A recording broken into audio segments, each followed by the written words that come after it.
তো হ্যালো বন্ধুরা, কেমন আছো তোমার? আশা করি তোমার সবাই ভালো আছো। তো শুরু করতে চলেছে আবার একটা নতুন ভিডিও। তো এটা আমার ফার্স্ট ব্লগ। তো ফার্স্ট ব্লগ আমি ভিডিও আপলোড দিইনি, তো এই চ্যানেলে আমি এখন ফার্স্ট ব্লগ ভিডিও আপলোড দিচ্ছি। তো প্লিজ আমার চ্যানেলটা একটু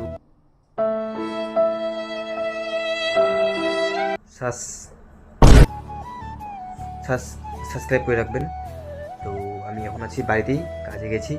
তো আমার এখন আমি বাড়িতেই আছি। তো আমি অনেক চ্যানেলে কাজ করছি, আমি পেশায় কাজ করি, ঠিক আছে। হ্যাঁ, তো আমি পেশায় কাজ করি, তো বাড়িতেই আমি এখন বসে আছি। আর আমাদের বাড়ি গ্রামে, ঠিক আছে।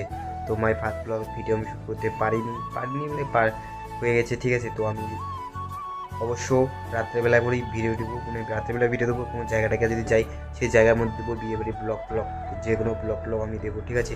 তো প্লিজ আমার চ্যানেলটিকে সাপোর্ট করো। তোমরা সবাই সাপোর্ট করছো ভাই, এই বাইরেকে একটু সাপোর্ট করো, ঠিক আছে, এটাই বলে আছে। তো প্লিজ একটু সাবস্ক্রাইব করে রাখো আমার চ্যানেলটি, এটাই বলা আছে।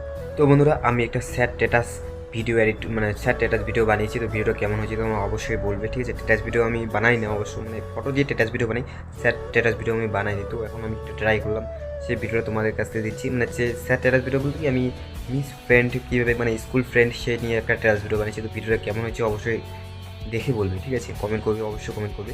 তো ভিডিওটা আমি দিচ্ছি, ভিডিও দেখো, ভিডিও দেখে তারপর আমাকে কমেন্ট করে জানাবে। তো শেষ পর্যন্ত ভিডিওটা দেখার জন্য, যারা শেষ পর্যন্ত ভিডিও দেখছে তাদেরকে অসংখ্য ধন্যবাদ। আর আমার এই নতুন চ্যানেলটি প্লিজ অবশ্যই তোমার সাবস্ক্রাইব করে রাখো, এটা বলা আছে। তো টাটা, আগে ভিডিওটা দেখে যাও, ঠিক আছে।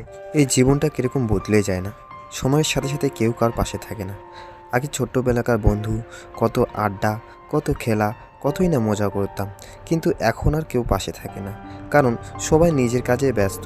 কি করব, সময়ের সাথে সাথে সবাই বদলে যায়।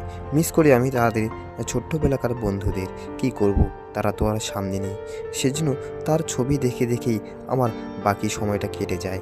না আছে আমার গার্লফ্রেন্ড, না আছে ভালো সঙ্গের সাথী। আবারও মিস করি আমি সেই স্কুলের ছোট্টবেলাকার বন্ধুগুলোকে, খুব মিস। আর স্কুলে খুব আমরা মজা করতাম, অনেক কিছু আড্ডা স্কুলের মধ্যে হতো। পড়াশোনা, সে স্যার ম্যাডামদের, আবার স্কুলের সব স্টুডেন্টদের আমি খুব মিস করতাম। আমার ক্লাসে কত না মারাপিট